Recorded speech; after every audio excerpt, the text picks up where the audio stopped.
नमस्कार आपनालोक सकलोके पुनर्बार स्वागतम नसमाई मजिद बंधुসকল पलकते चाওক আজি 9টা গুৰুত্বপূৰ্ণ খবৰ। প্ৰথমটো খবৰ নাগৰিকত্ব সংশোধনী আইন চমুকৈ কাক লৈ কেন্দ্ৰীয় গৃহমন্ত্ৰী অমিত শাহৰ বৃহৎ ঘোষণা।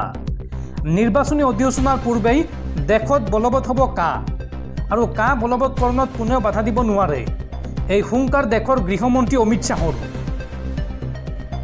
লোকসভা নিৰ্বাচনৰ পূৰ্বে দেশজুৰি নিশ্চিতভাৱে বলবৎ হ'ব নাগৰিকত্ব সংশোধনী আইন চমুকৈ কা। এই কথা পুনৰ স্পষ্ট কৰিলে কেন্দ্ৰীয় গৃহমন্ত্ৰী অমিত শাহে। এটা সংবাদ প্ৰতিষ্ঠানৰ কনক্লেভত অংশ লৈ কাক লৈ এনেদৰে ধীৰস্থিতি গ্ৰহণ কৰে গৃহমন্ত্ৰী অমিত শাহে। গৃহমন্ত্ৰী অমিত শাহে ধীৰ কণ্ঠে কয় যে কা দেশৰ এখন আইন, গতিকে ইয়াক বলবৎ হোৱাত কোনেও বাধা দিব নোৱাৰে। নিৰ্বাচনী অধিসূচনাৰ পূৰ্বেই দেশত বলবৎ কৰা হ'ব নাগৰিকত্ব সংশোধনী আইন চমুকৈ কাক। এই স্পষ্ট ঘোষণা গৃহমন্ত্ৰী অমিত শাহৰ। পৰৱৰ্তী খবৰ ৰন্ধন গেছৰ চিলিণ্ডাৰক লৈ কেন্দ্ৰীয় চৰকাৰৰ বৃহৎ ঘোষণা। প্ৰধানমন্ত্ৰী উজ্জ্বলা আঁচনিৰ হিতাধিকাৰীসকলে অহা বৰ্ষৰ 31 মাৰ্চলৈকে প্ৰতিটো চিলিণ্ডাৰত 300 টকাৰ ৰাজসাহায্য লাভ কৰিব।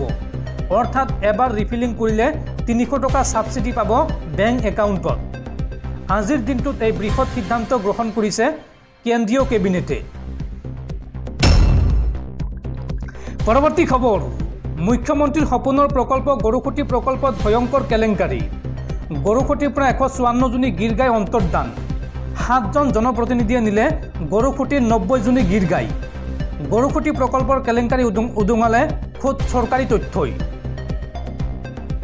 গৰুখুটি প্ৰকল্পৰ কেলেংকাৰী উদঙালে এইবাৰ চৰকাৰী তথ্যই।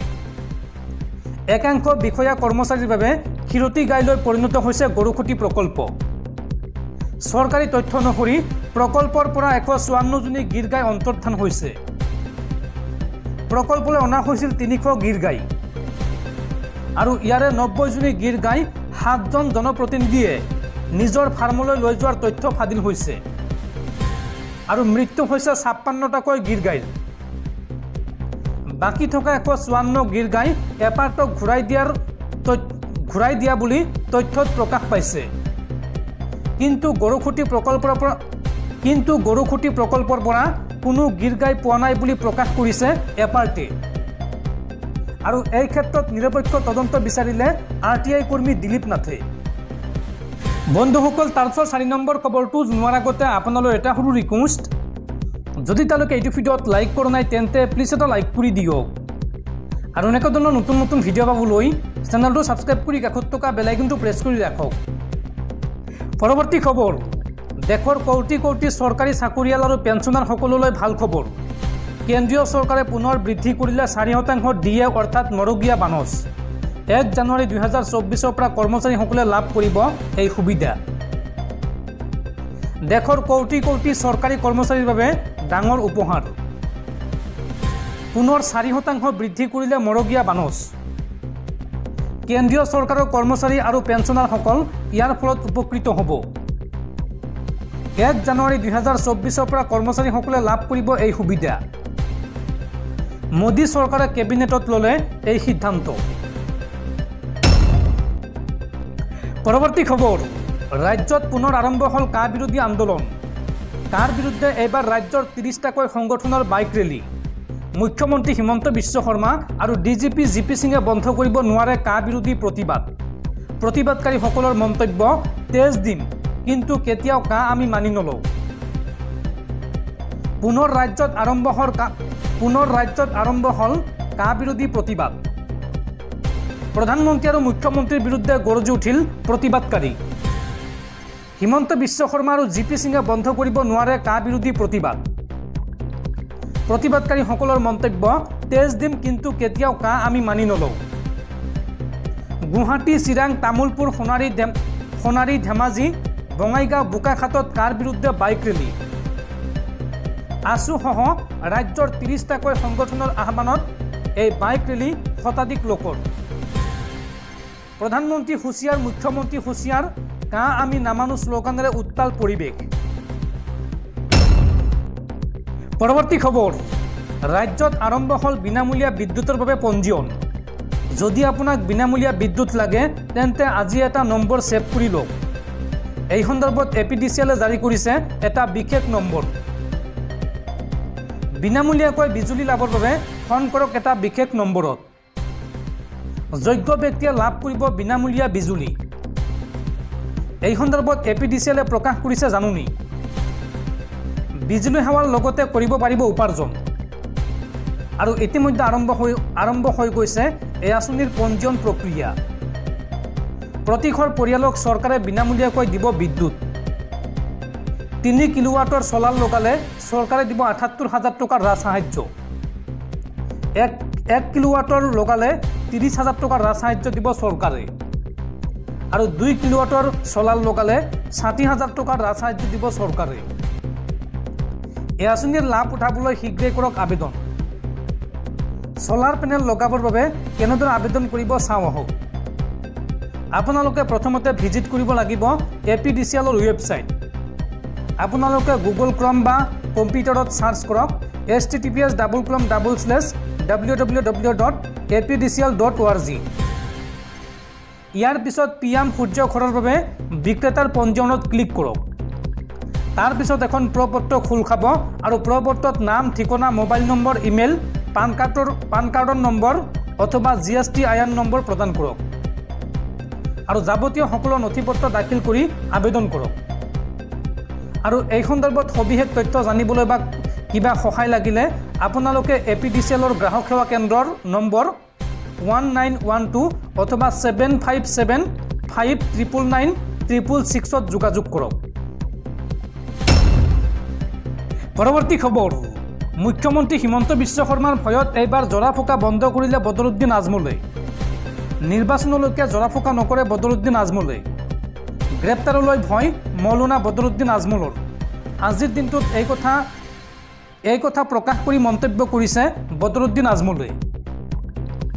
গ্ৰেপ্তাৰলৈ ভয় মৌলানা বদৰুদ্দিন আজমলৰ। এতিয়াৰ পৰা আৰু জৰা ফুকা নকৰাৰ সিদ্ধান্ত ল'লে বদৰুদ্দিন আজমলে।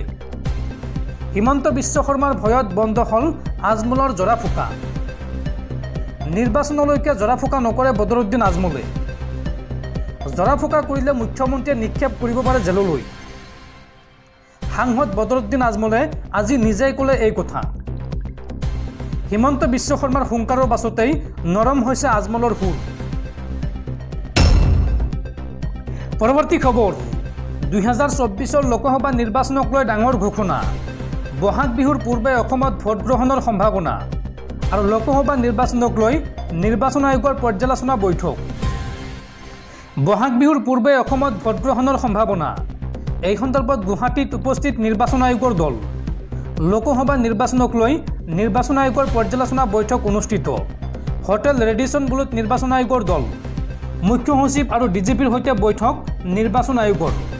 আৰু নিৰ্বাচন আয়োগৰ বৈঠক জিলা আয়ুক্ত আৰু SPৰ সৈতেও। বিহুৰ পূৰ্বে ভোট গ্ৰহণ বিচাৰে ৰাজ্য চৰকাৰে। আৰু ইতিপূৰ্বে এই কথা ঘোষণা কৰিছিল মুখ্যমন্ত্ৰী ডক্টৰ হিমন্ত বিশ্ব শৰ্মাই। মাৰ্চৰ দ্বিতীয় সপ্তাহৰ শেষত নিৰ্বাচনৰ দিন ঘোষণাৰ সম্ভাৱনা আছে।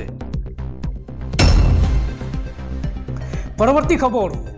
বিজেপিৰ বিৰুদ্ধে এইবাৰ ভয়ংকৰ অভিযোগ উত্থাপন কৰিছে AIUDFৰ বিধায়ক আশ্ৰাফুল হুছেইনে। বিধায়ক আশ্ৰাফুল হুছেইনে কয় যে নাগৰিকত্ব সংশোধনী আইন চমুকৈ কাৰ জৰিয়তে বাংলাদেশীক সংস্থাপিত কৰিব বিচাৰিছে বিজেপিয়ে। কাৰ জৰিয়তে বাংলাদেশীক সংস্থাপিত কৰিব বিচাৰিছে বিজেপিয়ে। এইবাৰ এইদৰে গৰজি উঠিল AIUDFৰ বিধায়ক আশ্ৰাফুল হুছেইন। বাংলাদেশীৰ দালালৰ দৰে কাম কৰিছে বিজেপিয়ে। 1971 চনৰ পাছত অহা প্ৰতিজন বাংলাদেশী বাহিৰ হ'ব লাগে দেশৰ পৰা। হিন্দুৱেই হওক বা মুছলমানেই হওক বাংলাদেশীয়েই। বিজেপিক বাংলাদেশীৰ দল আখ্যা AIUDFৰ বিধায়কগৰাকীৰ। জাতি মাটিৰ কথা কৈ বাংলাদেশী আনিব বিচাৰিছে বিজেপিয়ে। বিজেপিৰ বিৰুদ্ধে এই বিস্ফোৰক অভিযোগ উত্থাপন কৰে AIUDFৰ বিধায়ক আশ্ৰাফুল হুছেইনে। পৰৱৰ্তী খবৰ। 2024 লোকসভা নিৰ্বাচনৰ পূৰ্বে বিপদত পৰিছে বিজেপি দল। জুবিন গাৰ্গৰ এটা মন্তব্যই শলঠেকত পেলাইছে বিজেপি দলৰ লগতে সকলো কাৰ্যকৰ্তাক। 2024 লোকসভা নিৰ্বাচনৰ পূৰ্বে বিজেপি দল, প্ৰধানমন্ত্ৰী মোদী, মুখ্যমন্ত্ৰী হিমন্ত বিশ্ব শৰ্মা আৰু কাৰ বিৰুদ্ধে সৰব হৈ পৰিল যুৱ প্ৰজন্মৰ হাৰ্টথ্ৰব জুবিন গাৰ্গ। প্ৰধানমন্ত্ৰী নৰেন্দ্ৰ মোদীক মই ঘেণ্টাও খাতিৰ নকৰোঁ, এই মন্তব্য জুবিন গাৰ্গৰ।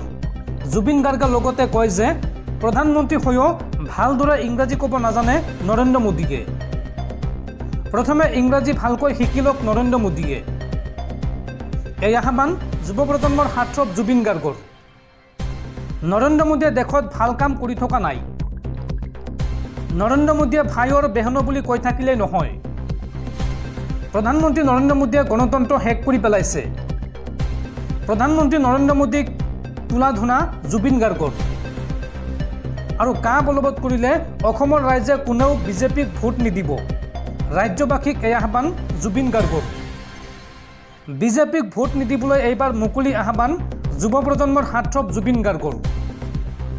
জুবিন গাৰ্গে কয় মোৰ চিধা কথা নৌকা।